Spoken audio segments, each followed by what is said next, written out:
Empare-toi de ton territoire. Confesse avec moi. Alléluia. J'ai un territoire à conquérir. Amen. J'ai un territoire acquis.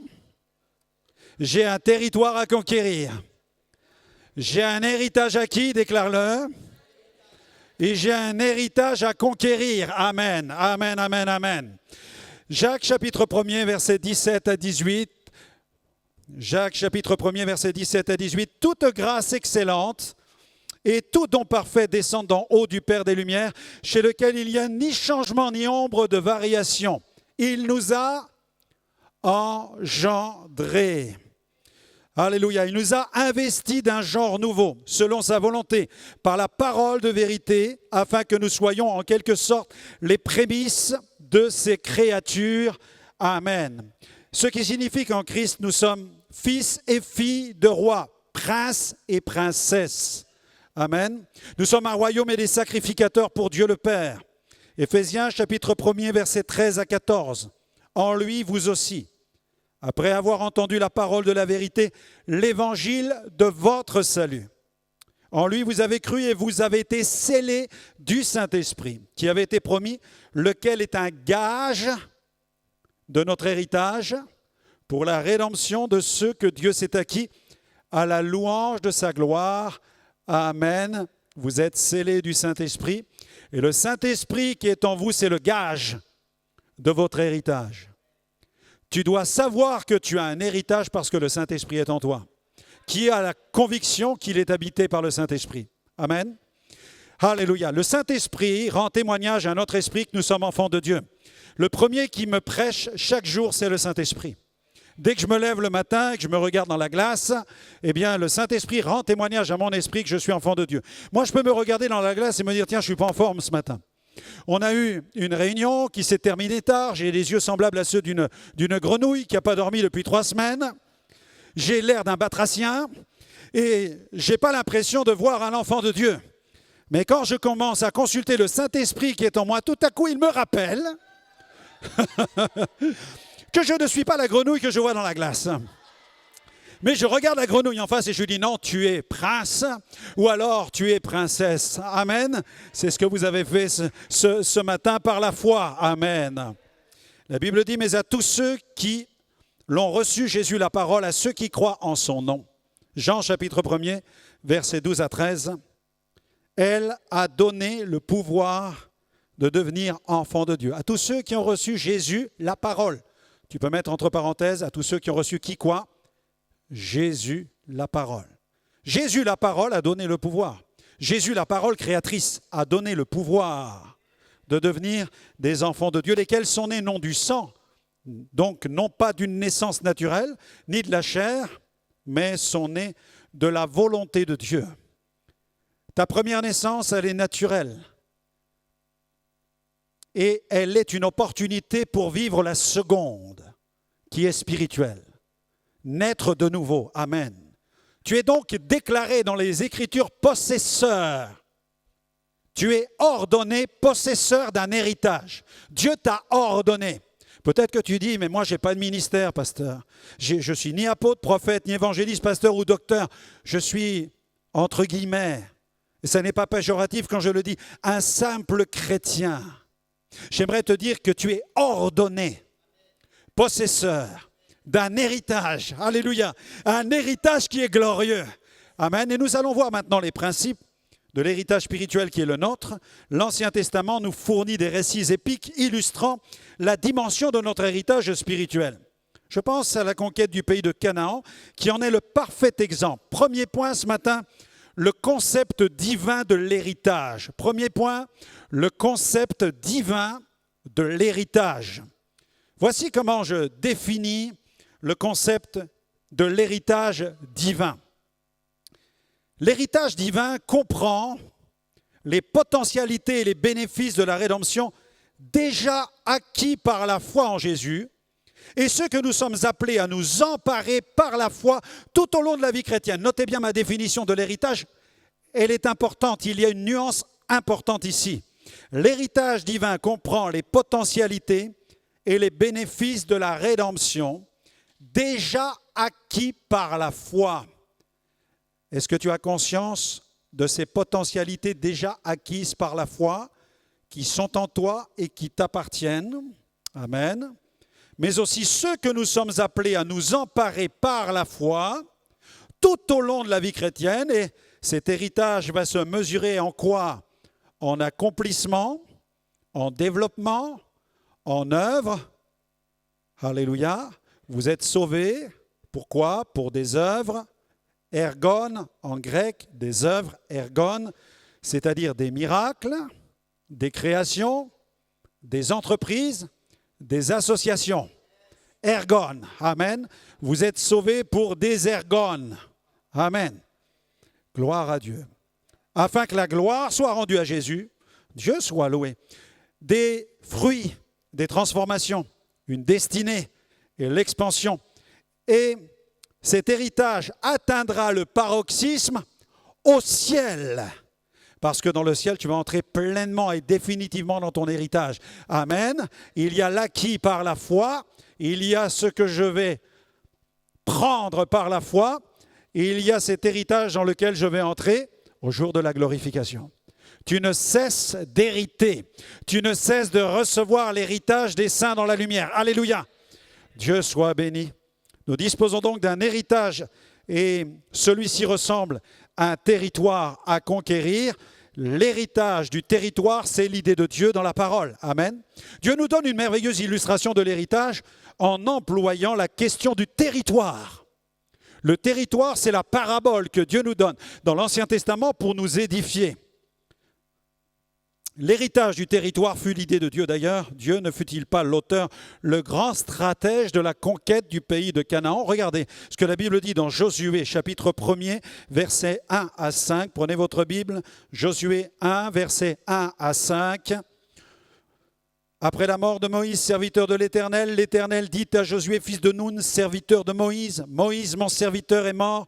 Maintenant, lève-toi, passe ce Jourdain, toi et tout ce peuple, pour entrez dans le pays que je donne aux enfants d'Israël. Tout lieu que foulera la plante de votre pied, je vous le donne. Amen. Tu peux dire un grand amen à cela. Tout lieu que foule la plante de ton pied, je te le donne. Amen. Et cette entreprise de conquête du pays de Canaan fut planifiée par l'Éternel. Et elle s'inscrit pleinement dans le dessein de Dieu à l'égard d'Israël, mais pas seulement, parce que ce qui s'est produit dans le pays de Canaan a un impact transgénérationnel qui touche aujourd'hui l'Église même. Pourquoi? Quel était le but de Dieu? Le but de Dieu dans cette conquête consistait à, premièrement, bâtir l'identité de peuple, de nation pour Israël, mais aussi bénir le monde au travers du mandat confié à Israël, afin qu'au sein du peuple d'Israël émerge le Messie qui transmettrait l'onction à toutes les nations. Amen. Nous sommes entrés dans cette dynamique planétaire à l'échelle globale. Bénir le monde au travers du peuple d'Israël, car le Messie devait émerger du sein de ce peuple, mais aussi sur un territoire géographique bien précis. C'est pourquoi nous lisons maintenant Michée chapitre 5, verset 2. Michée, chapitre 5, verset 2, cette parole tirée du prophète Michée qui vient confirmer ce dessein prophétique concernant le monde et impliquant directement le peuple hébreu.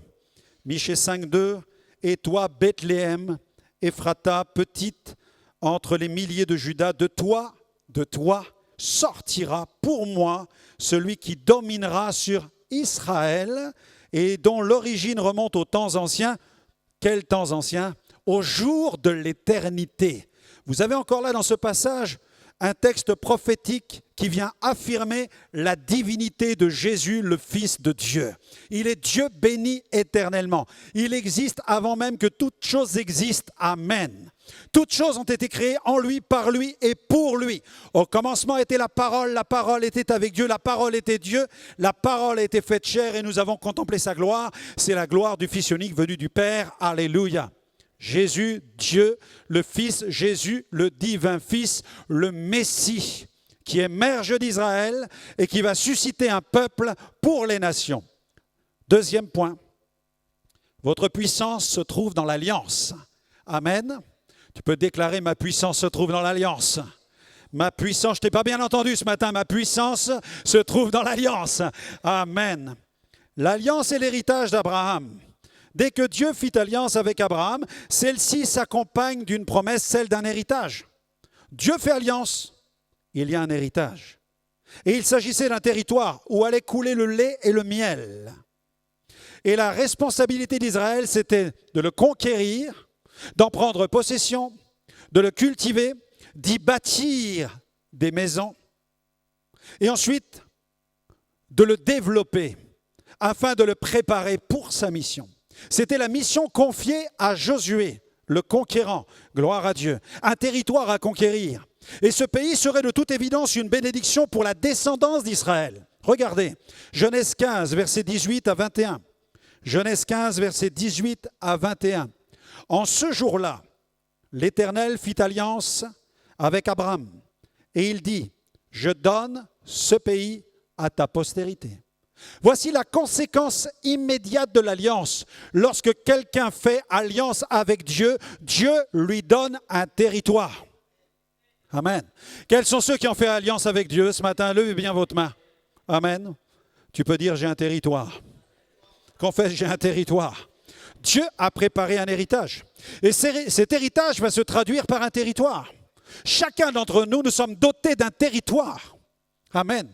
Nous avons tous un territoire à conquérir. Nous avons tous un territoire qu'il nous faut nous emparer. Nous avons tous un territoire dans lequel nous devons bâtir. Nous avons tous un territoire à développer, non seulement pour nous, mais aussi pour notre postérité. Amen. Amen, amen, amen.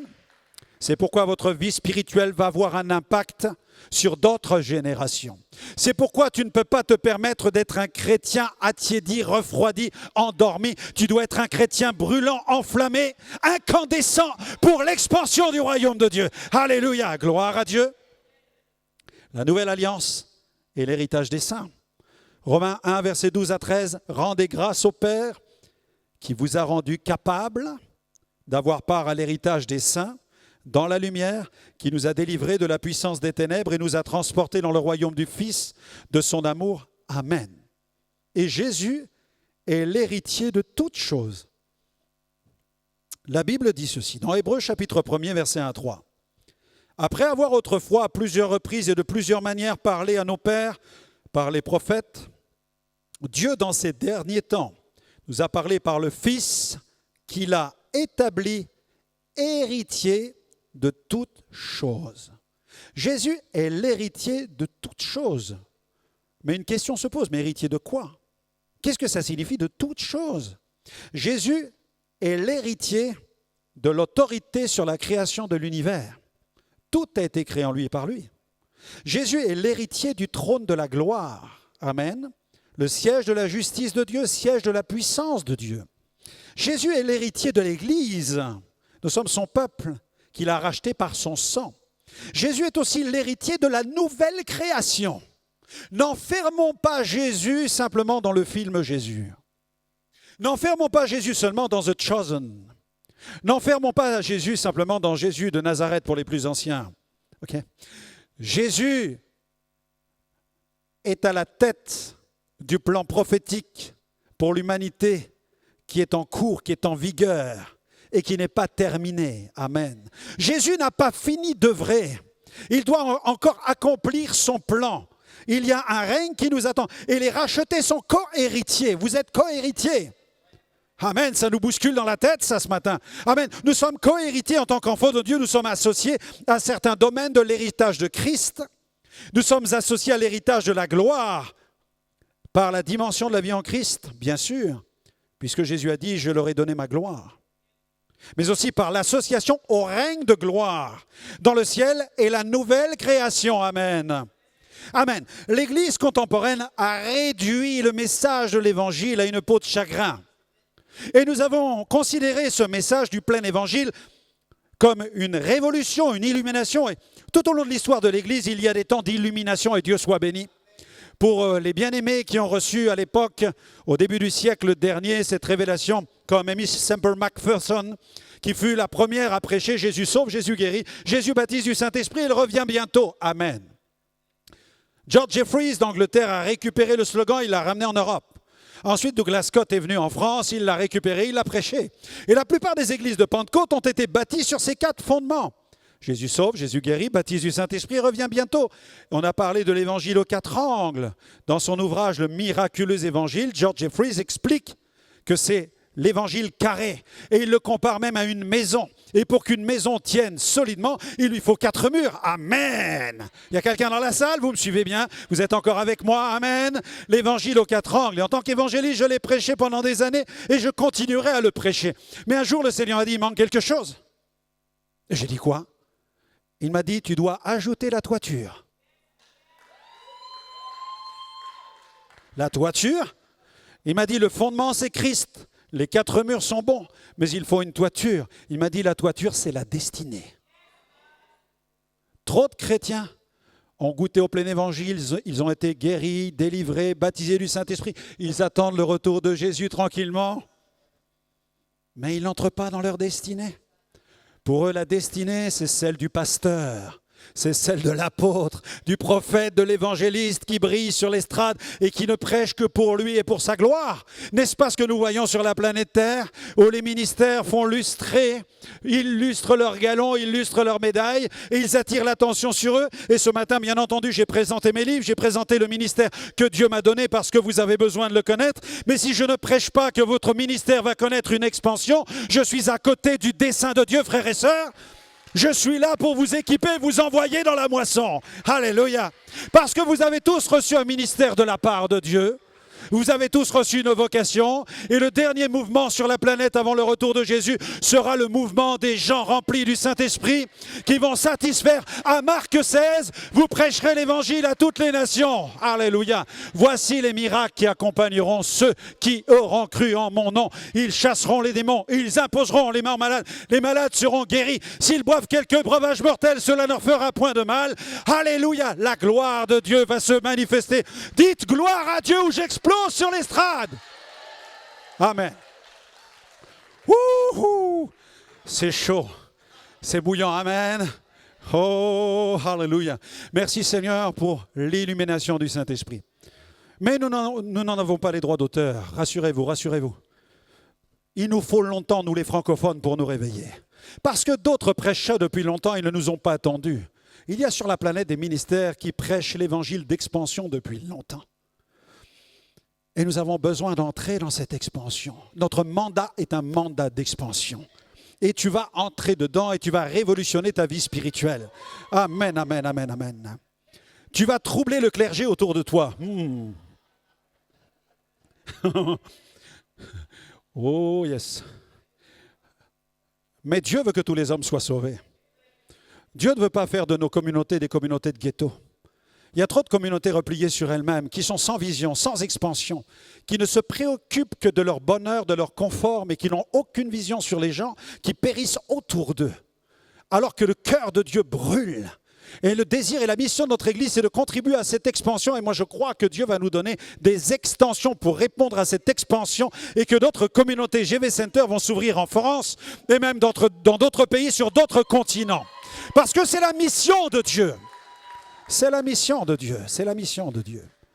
Alléluia. La mission de Dieu ne peut pas être circonscrite simplement au monde francophone. Ou alors on va dire, moi je suis appelé simplement pour les peuplades de tel endroit, ou je suis appelé simplement pour les gitans pour les gitans. Ou alors pour telle communauté ethnique tout à fait particulière. Jésus n'est pas mort ni pour les noirs, ni pour les blancs, ni pour les jaunes, il est mort pour tous les hommes. Amen. Dieu veut que tous les hommes soient sauvés. Et nous ici, notre désir, c'est que l'Église ressemble à la ville dans laquelle elle est implantée et non pas à un quartier seulement de la ville. Amen. Dieu veut que toute la ville soit sauvée. Dieu veut que toute la France soit sauvée elle aussi. Amen. Dieu soit béni. Jésus est l'héritier de toutes choses. Nous sommes rachetés. Colossiens 1, 12, 13. Rendez grâce au Père qui vous a rendu capable d'avoir part à l'héritage des saints dans la lumière. Romains 8, 16, 17. L'Esprit lui-même rend témoignage à notre esprit que nous sommes enfants de Dieu.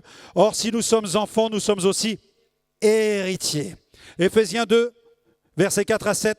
Mais Dieu qui est riche en miséricorde, à cause du grand amour dont il nous a aimés, nous qui étions morts par nos offenses, nous a rendus à la vie avec le Christ. C'est par grâce que vous êtes sauvés. Il nous a ressuscités ensemble et nous a fait asseoir ensemble dans les lieux célestes en Jésus-Christ. Nous sommes par la foi déjà assis sur le trône avec Jésus qui règne et qui répand l'onction sur l'Église. Par la foi en Jésus, nous ne recevons pas seulement l'Esprit, mais nous accédons à un statut spirituel. Nous devenons héritiers. Notre héritage en tant que rachetés. La Bible affirme que les saints, les rachetés, disposent aussi d'un héritage. Mais pour disposer d'un héritage, il faut impérativement entrer dans l'alliance. En fait, il faut être illuminé par le sens de l'alliance. Parce que la question de l'alliance peut rester simplement du verbe. Mais il nous faut aller au-delà du verbe, au-delà de la sémantique. Il nous faut par la foi entrer dans l'alliance de Dieu. Nous sommes capables de chanter des choses sur l'alliance sans bien réaliser ce que signifie pleinement l'alliance. Il nous faut entrer à l'intérieur. Et cet héritage se présente pour nous sous différentes formes. Nous sommes rachetés par le sang précieux de Christ qui s'est donné pour nous à la croix. Amen. Nous avons reçu l'Esprit de Dieu dans nos cœurs. Nous sommes fils et connaissons Dieu comme notre Père. Nous avons hérité de Dieu. Dieu est notre héritage. Amen. Ne cherchons pas forcément derrière Dieu quelque chose de matériel, bien que je crois que Dieu puisse nous bénir sur le plan matériel, mais premièrement, nous avons hérité de Dieu. Dieu est notre héritage, il est en nous. Nous sommes fils et connaissons Dieu comme notre Père. Nous héritons de Dieu en qualité d'enfants, car nous avons reçu l'esprit d'adoption. Nous sommes enfants de Dieu si nous sommes enfants. Nous sommes aussi héritiers, co-héritiers de Christ. Les saints sont associés à Christ dans son héritage. Nous héritons de lui. Amen. Tout ce que le Père a donné au Fils, le Fils le partage avec nous. La gloire que tu m'as donnée, Jean 17, verset 22. La gloire que tu m'as donnée, moi, je la leur ai donnée. Ce que Christ a acquis est à nous. Ce que Christ a acquis nous appartient. En dehors de lui, nous ne possédons rien. Éphésiens 1, verset 11, en lui, en qui nous avons été faits héritiers. Et dans cette filiation, nous sommes héritiers de Dieu par Christ, Galates 4, 6 à 7. Et fait glorieux, nous sommes aussi co-héritiers du règne millénaire de Christ. Là, je vous emmène plus loin, plus loin, plus loin. Vous êtes aussi héritiers, co-héritiers du règne millénaire de Christ, qui a été prophétisé par l'apôtre Jean. Satan sera lié pendant 1000 ans. C'est pourquoi le règne de Christ en nous, ici-bas, et la proclamation de l'expansion du royaume de Dieu correspond tout à fait au dessein prophétique de Dieu, où l'apothéose du message d'expansion trouvera son accomplissement après l'enlèvement de l'Église et la grande tribulation sur la terre. Et l'Église reviendra avec Jésus sur le mont des Oliviers. Christ reviendra, ce sera son avènement. Et toutes les nations viendront reconnaître sa souveraineté, sa royauté. Et il pètera les nations avec une verge de fer. Et nous serons avec lui. Nous régnerons avec lui. Alléluia. Troisième point, fils et filles de roi, mais aussi fils et filles d'Abraham. Nous sommes les vrais juifs au sens spirituel. En Christ, nous sommes fils et filles d'Abraham par la foi. Le terme français juif est traduit de l'hébreu Yehudi, qui signifie littéralement celui qui rend gloire à Dieu. Mais Jésus a déclaré que le Père cherche des adorateurs en esprit et en vérité. Jean 4, 23 à 24, vous connaissez ce passage. L'heure vient, elle est déjà venue, où les vrais adorateurs adoreront le Père en esprit et en vérité. Notre circoncision, c'est la circoncision du cœur. Nous sommes circoncis de cœur. Romains 2, 28, 29. Le juif, c'est celui qu'il est intérieurement. Vous êtes circoncis intérieurement. Et là, c'est autant pour les femmes que pour les hommes. Mesdames, vous êtes circoncis. Amen. Intérieurement, rassurez-vous. Gloire à Dieu. Dieu soit béni pour le miracle. Dieu est capable de nous parler avec des images fortes. Il y a une ouverture dans le cœur et Dieu a un droit de regard à l'intérieur de nos vies. Amen. Mais il a aussi le droit de déverser le Saint-Esprit dans notre cœur. Nous sommes au bénéfice de la bénédiction d'Abraham. Galates 3, versets 8 à 9. Aussi l'Écriture, prévoyant que Dieu justifierait les païens par la foi, a d'avance annoncé cette bonne nouvelle à Abraham. Toutes les nations seront bénies en toi. Galates 3, 13, 14, qu'est-ce que ça engage? Christ nous a rachetés de la malédiction. La malédiction de la loi, en devenant malédiction pour nous, puisqu'il est écrit, tout homme pendu au bois est maudit. La bénédiction d'Abraham eut pour les païens son accomplissement en Jésus-Christ. Et c'est ainsi que nous recevons par la foi l'Esprit qui a été promis, ou notre version, la promesse de l'Esprit. Amen. Galates 3, 29. Si vous êtes à Christ, vous êtes donc la postérité d'Abraham. Tu peux déclarer, je suis la postérité d'Abraham par la foi. Je suis héritier selon la promesse faite à Abraham. Et la Bible nous enseigne que nous sommes fils et filles d'Abraham par la foi. Nous sommes donc héritiers de la bénédiction. Ouh! Seigneur, éclaire-moi. Fais cette prière. Seigneur, éclaire-moi. Seigneur, illumine mon intelligence. Nous touchons le climax du message maintenant. Nous touchons le climax. Nous sommes libres de la malédiction de la loi. Amen. Déclare, je suis libre de la malédiction de la loi. Dans le livre du Deutéronome, sous Moïse, le peuple hébreu a été mis face à l'alternative suivante. Obéir et vivre les promesses de bénédiction ou désobéir et subir les corrections divines. OK? Deutéronome. Vous pourrez découvrir tout cela. Vous pourrez vous arrêter dans la semaine, faire cette lecture dans Deutéronome 28, mais ne nous arrêtons pas là. Il y avait l'alternative, obéir et vivre les bénédictions, ou désobéir et subir les menaces, les corrections, les sentences, les malédictions de Dieu. L'obéissance ouvre la voie à la bénédiction. En Christ, la Bible dit, nous l'avons lu dans la parole de Dieu, nous l'avons lu dans Galates 3, 13, 14. Galates 3, 13, 14, vous venez de le lire, nous avons lu que nous avons été libérés de la malédiction figurant dans ce chapitre 28. Vous êtes libérés de la malédiction de la loi. Quand Paul, qui enseigne sur Abraham, fait référence à la malédiction de la loi, il sait de quoi il parle. Il fait référence à ce chapitre 28 où il est question des dangers de la désobéissance. Et pendant des années, en tant que serviteur de Dieu, j'ai interprété ce passage comme étant une malédiction seulement.